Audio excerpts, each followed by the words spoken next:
What if everything you think you know about the Vietnam War has been carefully edited, sanitized, and sold to you as history?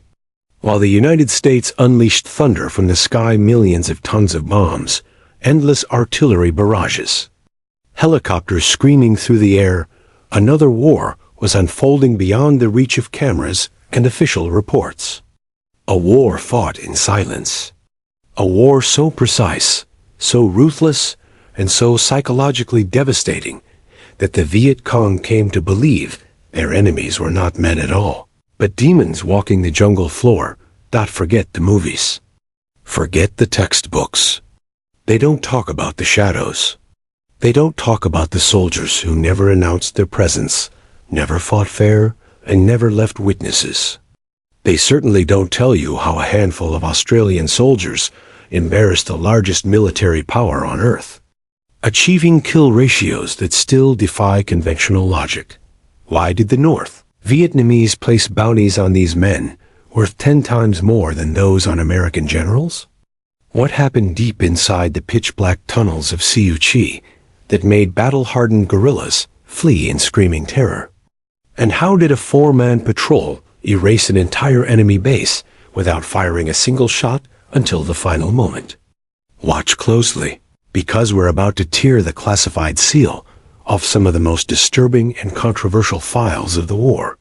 You're going to learn about the step-up tactic that shattered enemy morale, the secret duel fought in a monsoon that was never meant to be recorded, and the brutal truth about how precision defeated brute force. The Americans brought an army. These men brought a nightmare. Welcome to the ghosts of the jungle. Phuoc Thu Province, South Vietnam. March 17, 1906. At 3 a.m., the jungle wasn't asleep. It was holding its breath.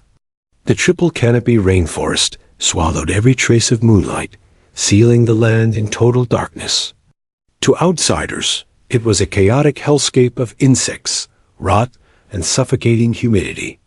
But to Van Minh, a veteran Viet Cong sentry, it was sanctuary. He had survived more than 2 years in this environment. He could read the wind like a map.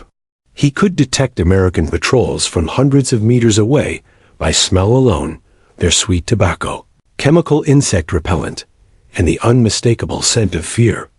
Van Minh believed himself untouchable, the apex predator guarding a hidden base that housed 18 elite fighters, 2 major weapons caches, and a vital communications relay, tripwires, bamboo traps, early warning systems stretching hundreds of meters into the jungle. Nothing moved here without being noticed. The Americans were loud. Helicopters, artillery, explosions that shook the ground and warned everyone for miles. But tonight, the jungle was silent, and that silence was the lie. The enemy was already inside the perimeter. 4 figures emerged from the Amay, darkness like smoke sliding through water. They were not American. They carried no clanking gear, no loose equipment, nothing that betrayed their presence. These were Australian SAS, and they moved with a fluid, almost unnatural grace, never snapping a twig, never disturbing a bird. They spoke without speaking. Hand signals, subtle shifts in posture, perfect coordination under absolute radio silence. Van Minh never heard the footstep inches from his head. He never sensed the man standing directly behind him in the pitch-black dot when it ended. It ended quietly. A gloved hand sealed his mouth with crushing force. A blade followed fast, intimate, final. No gunshot. No struggle. No warning. His war ended in silence. His partner turned moments later. He never finished the motion. Within 5 seconds, both sentries were dead. Within 90 seconds, 3 more perimeter guards met the same fate. No alarms, no panic. Just surgical violence executed with terrifying precision. By 4 a.m. The Viet Cong base no longer existed as a fighting force. The Australians flowed through the camp like ghosts, bypassing booby traps that would have shredded conventional infantry. Charges were placed on weapons caches and communication equipment. timed down to the second for maximum destruction. But the most disturbing detail came afterward, when the SAS withdrew into the jungle by 4:30 a.m. They left no footprints, no trails, nothing for trackers to follow. What they did leave behind was a message. The bodies were moved, arranged, displayed, in an unnatural pattern at the center of the smoking ruins. It was psychological. Warfare in its purest form. You are never safe. That night marked the birth of a legend. In Hanoi, intelligence officers spent the next 3 years trying to understand what they were facing. Reports poured in, entire camps erased, supply routes disappearing, no survivors, no prisoners. Just silence, destruction, and fear. Rumors spread through the ranks. These soldiers could become trees. They could walk through walls. They could see in the dark. The Americans fought a war of numbers, body counts, territory. Attrition. The SAS fought a war of the mind. When British and Australian SAS advisors arrived in Southeast Asia in the early 1960s, American commanders were skeptical.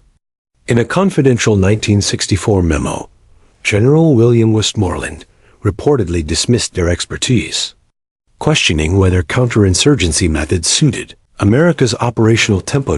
It was arrogance. The U.S. had helicopters, artillery, B-52s, and cutting-edge weapons. What could a few soldiers from a fading empire possibly contribute? What the Pentagon didn't understand was this: you can't buy jungle warfare experience. The British and Australians had spent 12 brutal years crushing communist insurgents during the Malayan emergency. They had learned patience, tracking, and restraint the hard way. They knew the jungle wasn't an enemy, it was an equal opportunity killer. The Americans wanted to destroy the enemy. The SAS wanted to understand him. First, joint operations quickly exposed the contrast. An Australian SAS patrol could survive 2 weeks on rations an American platoon burned through in days. They could lie motionless for 16 hours, waiting for the perfect moment, then strike for 30 seconds and disappear. 4 to 6 men. Minimal contact. Maximum intelligence. At first, the Viet Cong dismissed reports of these units as exaggerations. They had survived the French. They had survived American bombing. A few foreign soldiers in the bush meant nothing, until everything started vanishing. By late 1966, SAS patrols were mapping base camps, uncovering logistics hubs, and exposing movement patterns with frightening accuracy. After one massive American sweep found nothing, a 4-man SAS patrol entered the same area and stayed for 12 days. They moved less than 8 kilometers. They identified 3 active camps, a battalion headquarters, multiple supply routes, and called in strikes that destroyed months of enemy logistics without firing a single shot. And that was just the beginning. By 1967, the Viet Cong had a new fear. The jungle was no longer neutral. It was watching them back.